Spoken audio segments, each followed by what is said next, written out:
शहर के सभी उर्दू स्कूलों में परचम कुशाई का एहतमाम किया गया, तिरंगा लहराया गया और एक दूसरे को यौम आज़ादी की मुबारकबाद पेश की गई। तलबा में मिठाइयाँ तकसीम की गई। इसी तरह दीनी मकातिब की जानिब से भी यौम आज़ादी के मौके पर रैलियों का एहतमाम किया गया, लोगों को यौम आज़ादी की मुबारकबाद पेश की गई। इसी सिलसिले में मकतब फैज़ हुसैनी गाड़ीपुरा के तलबा और तालिबात ने असातिज़ा और सरपरस्तों के साथ एक रैली का एहतमाम किया। मुजाहिदीन आज़ादी को खिराज तहसीन पेश किया गया। तमाम ही तलबा ने मुल्क में अमन अमान और सलामती के लिए खुसूसी दुआओं का एहतमाम किया।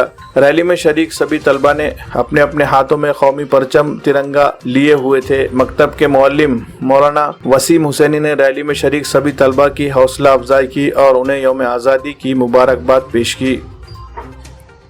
हमारी शान है, क्या बोला आपने बड़े? तिरंगा, तिरंगा, तिरंगा, हिंदुस्तान,